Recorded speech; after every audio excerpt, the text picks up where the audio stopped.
Paul Fitt, Jakob Nielsen, Georg Miller and William Edmund Hick all developed a law that every UX and UI designer needs to know about.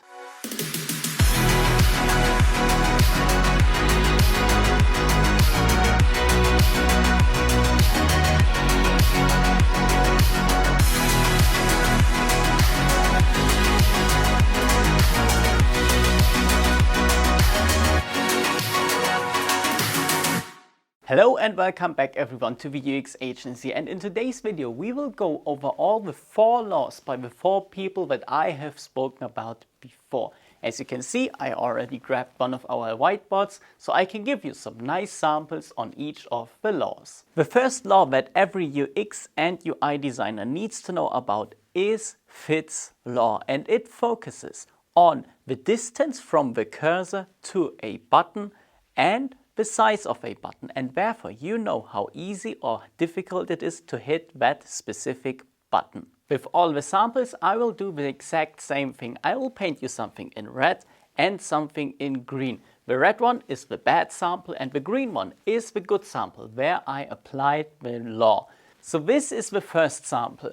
We have a shopping preview card and we have a drop down where we can select the size or the amount, and we have a add to basket button. And as you can see, these two are separated a lot from each other. With the second sample, we also have the same preview. So we have an image and 3 lines of text. But as you can see, I moved the drop down to the right directly next to the button, and we also increased the button size. That means the distance is reduced and the target size is increased, which means that the usability of the user experience also in the end increases with that preview. Based on the law, you know that important elements, important interaction elements to be more precise, need to be as big as somehow possible.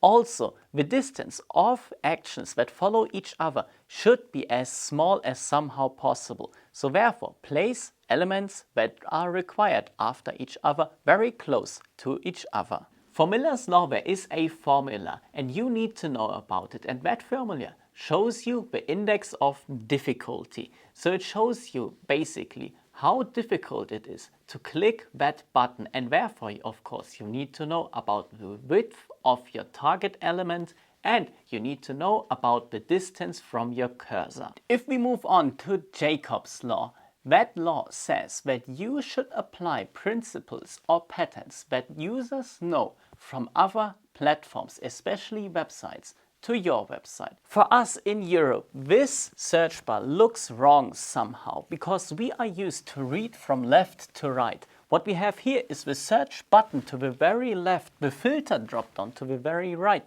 and the text in the middle. And that to us in Europe is not normal. What we are used to is something completely different. The search bar at the bottom seems more normal to us in Europe because we filter at the beginning. Then we write down what we are searching for and then we click the search. So it is more natural for us to move from left to the center to the right. That simply means that you should not reinvent everything. There are patterns out there that users know from other sites, and therefore it's easy for them to use these patterns and therefore apply it to your site also. A good sample for this approach are the native elements that are available for iOS apps and Android apps. You should use the bottom navigation bar like many apps do because your users know how to use it.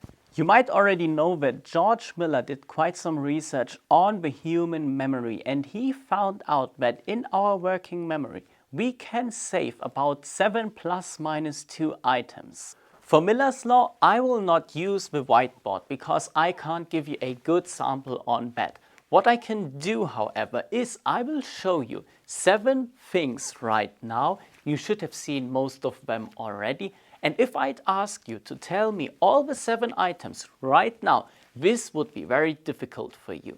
If I, however, show you only 3 items, then you will be able to tell me exactly what the 3 items were. And this is also important to us as UX and UI designers because we should keep lists as small as somehow possible. And this is especially important for menus. And the last law I want to talk about in this video is Hick's Law. And that law says that the interaction time increases the more options a user has. This law also says that the interaction time increases the more complex the options are that a user has to choose from. Let's come to the last sample of this video, and with Hick's Law we have to reduce the complexity and the number of options. And the sample I want to think about now is the checkout process. So with this checkout process that I have shown you here, we can see very good how you can apply Hick's Law.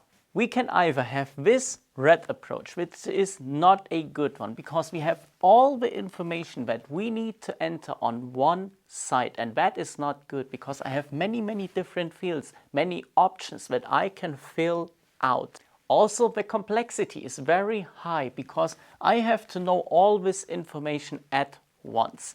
If we move to the green screens over here, we have divided the concept or the interaction into multiple different steps. So we have the first one where we can see which items in our basket are.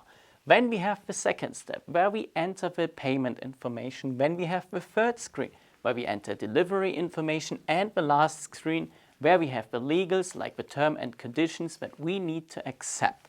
And this process, therefore, is way easier to use as the complexity is reduced compared to this one. What that means for us as UX designers is, for example, that we should group the different options a user can choose from, and therefore we reduce the complexity. Also, we should reduce the options that a user has to choose from, because then we also can decrease complexity. And that's it already again for today's video. I hope you got a basic understanding of these 4 laws. Thank you so much for watching. If you liked that video, please subscribe to our YouTube channel, turn the notifications bell on, and also hit the like button. And I'll see you in the next video.